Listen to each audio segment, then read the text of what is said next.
everyone, and welcome to Turn 5. I'm your host, Jake Wilson. Thank you for joining us here tonight at Desoto Speedway. Great night of action here tonight. We had the super late models were in action. 75 laps here tonight, $5,000 on the line, and 24 of the state's best super late models were here in action tonight. As well as the super late models, we had the Pro 4s, the Rookie 4s, Dwarf cars were even in action, and for the first time this year, the Cowboy Cadillacs and the Street Stocks took to the high banks of DeSoto Speedway in a double points race here for the first time this year. We're back here in the pit area here with Turn 5. I'm here with super late model driver of the number 47 car, Chris Fontaine. Chris, you want to talk about how your racing career got started and where it all began for you? I started racing on the street and got in a little trouble, so I decided to take it to the racetrack. Been racing for 15 years. Started here in DeSoto in the super late models, and we tried some NASCAR truck stuff. Just got back from Daytona, and now we're back here tonight. Awesome. I know the last time you were out here, you were in a little bit of trouble, had an accident out there on the track. Can you tell us a little bit about that? Yeah, I got taken out on a restart. To me, it was pretty blatant. I don't know why Wayne did that, but we'll have to race him again, and we'll just see what happens. All right, we got close to 30 cars out here tonight for the super late models, $5,000 on the line, 75 laps tonight here at DeSoto Speedway. Turn 5 back here in the pits here at DeSoto Speedway. We're here with super late model driver of the number 30 car, Jesse Dutilli. Jesse, you want to talk about how your racing career got started and where it all began for you? Yeah, I've been coming out here since 1992. A long time ago, I used to sneak into the racetrack actually. So I started driving in 2000, and before then I worked on my brother's car and my dad's car. And from there I ran mini stocks 2000, 2001 and 2, moved up to Sportsman's, and then from there I think in 05 we went limited late model racing, won a championship that year as well, and 07. And then we got into the late models. So now tell us about your car here tonight. You guys have been running out doing some practice laps out there. How's the car feel tonight, and what are you guys expecting tonight? The car is really good. We've been really fast the last couple times here, and last time we had a flat in the middle of the race. We were up to the front and had missed all the accidents and all the good stuff. So car was all in one piece, kept it clean, and then from there. We drove back from the field. They had changed my tire, and my crew did a great job. We got the car back out and ended up placing in that race. I think we passed 30-something cars in that event. It was very eventful. So I just have to thank Carbon Motorsports. Integrity Transmissions helps us out. Mikey Mark Superstar Entertainment, and my crew, crew chief Cameron Cruz, Kenny Gibson, and my Mr. Carbon for allowing us to do this. That's great. We're expecting a big crowd of cars here tonight. We're expecting close to 30 cars here tonight. They're going to be going 75 laps with $5,000 on the line here at DeSoto Speedway.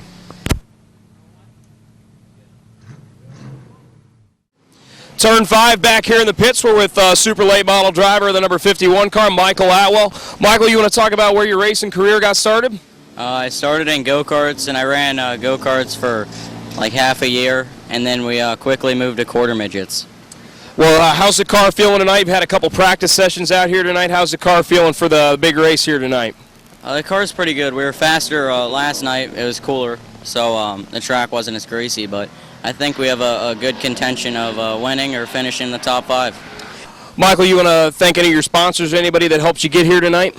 I need to thank Universal Transmissions, Marty and Holly Walsh, Roger and Susan Smith, my mom and dad, Swift Oil Change, Chris Turner, Tim Curry, Clarence Fetter, and Lauren Cameron. Well, best of luck here to you tonight, Michael. We've got close to 30 super late models running here tonight, 75 laps and $5,000 on the line here tonight at DeSoto Speedway. Turn 5 is happy to be joined by tonight's feature winner in the super late model 75 lap race with the driver of the number 5K, Daniel Keene Jr. Congratulations, Daniel. Tell us about your run here tonight. Yeah, we had a really good run. We got the lucky pill draw and started on the pole of the race, and had clean air out front, and led every lap, and had a little bit of pressure there at the end from the 47 car, and everything turned out in our favor, and we ended up in victory lane. Now, racing's in your blood. Obviously, your dad drove out here many, many years ago for a long time out here. Tell us how you got started in racing. Yeah, my father raced for many years, and I got into racing about probably 2002. I mean, it was in my blood. That's what I wanted to do. But obviously, my father drove the cars, and once he got older and he decided to back out of it, I took the position to what he had and was able to start driving, and this is where I'm at today. Yeah, you had a lot of pressure there at the end. Chris Fontaine was coming up on you there. What were you thinking inside the car there those last few laps as you saw the 47 car closing in there? I knew it was closing in. I just needed to run my line, be smooth, and not make no mistakes. And he got into us a little bit, entering turn 3 once, and got us a little sideways, got underneath of us. We were racing hard on the outside and able to pull back in front and take it home. Well, Daniel Keene Jr. with a big win here tonight, first victory of the year for him this year, double points tonight, and he's taking home $5,000 tonight. Congratulations, Daniel. Great run for you. Hope to see you out here again soon. Yeah, thank you very much, and I'll be back.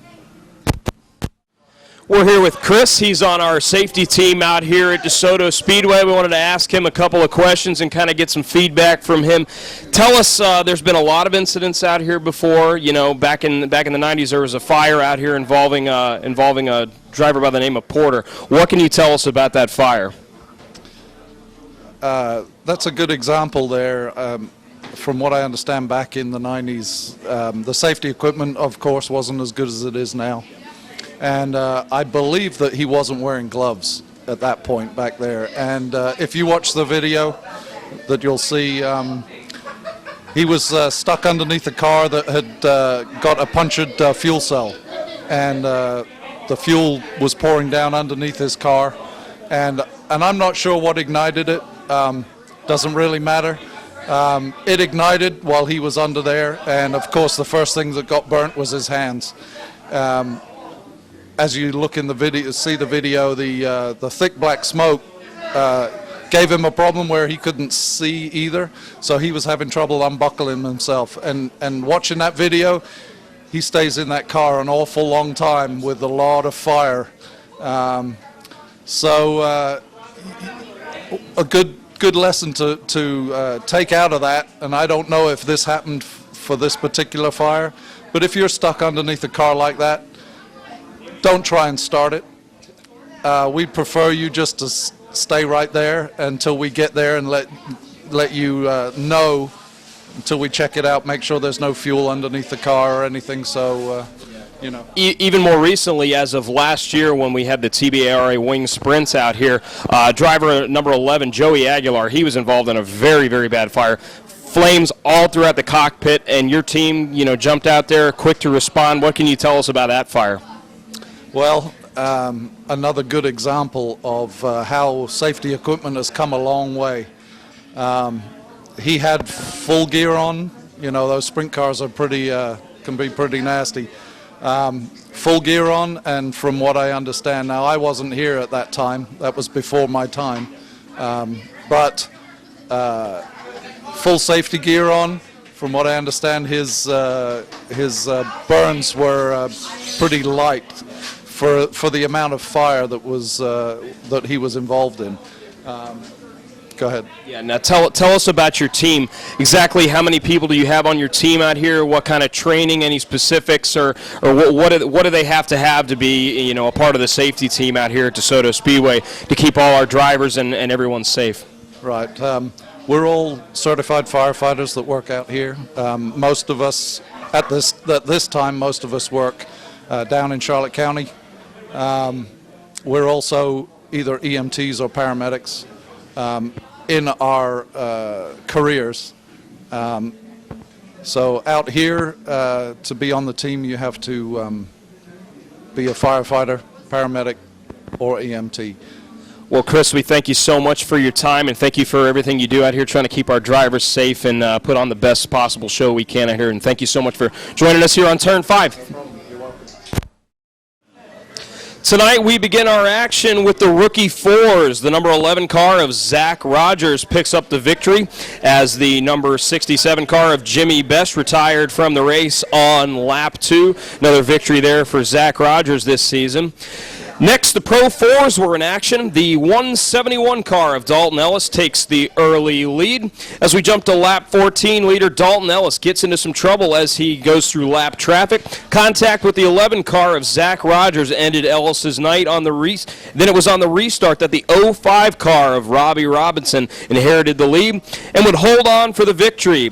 JCR Jess in the number 91 car took second, and the 99 car of Johnny Morrow was third.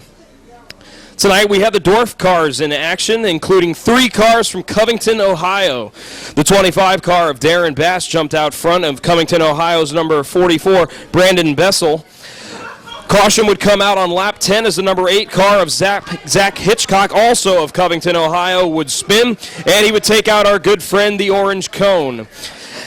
Over there in turns 3 and 4. Then on lap 19, Bessel and Bass would battle for the lead, but it was the 25 car of Bass that would hold off Bessel for the victory. The number 77 car of Larry Hubbard III would take third. Next, the street stocks would take to the track. The number 42 car of Dennis Wilson Jr. would take the early lead. As we pick it up on lap 18, the 91 car of Andrew Jackson begins to close in on the 42 of Wilson and the 10 of Tim Miller.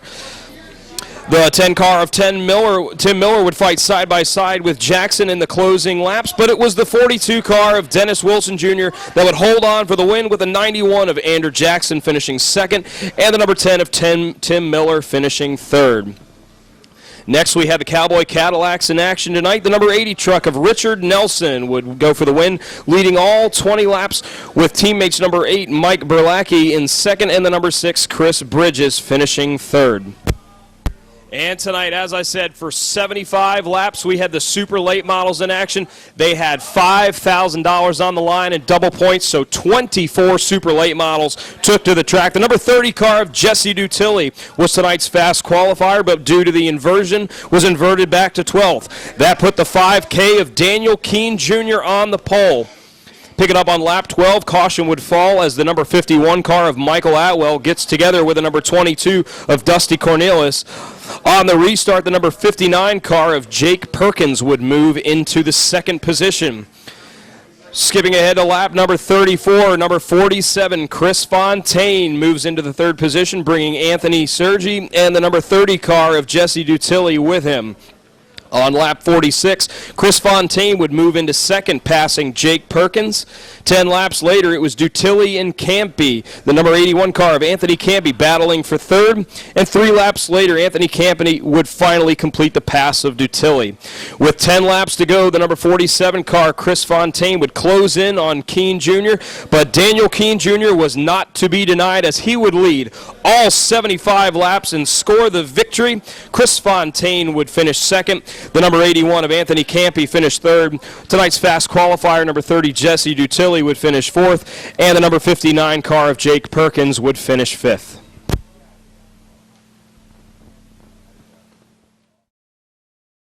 And that is going to do it for us here on another edition of Turn 5. Just a reminder that coming up next week, they got the season opener for the Joey Coulter Pro Truck Series here. They'll have their season opener out here at the track next week. Pure Stocks will be in action, as well as the Dwarf Cars, the Legends, the Modified Minis. They'll all be out here next week, and including the Mini Stock and the Outlaw Modifieds will all be out here. Racing will start at 7 o'clock next weekend. We hope to see you there. We're going to have some heat races leading into the features. Great food, great concessions, and a great place to spend your Saturday nights. I'm your host, Jake Wilson. Thank you for joining us here on Turn 5.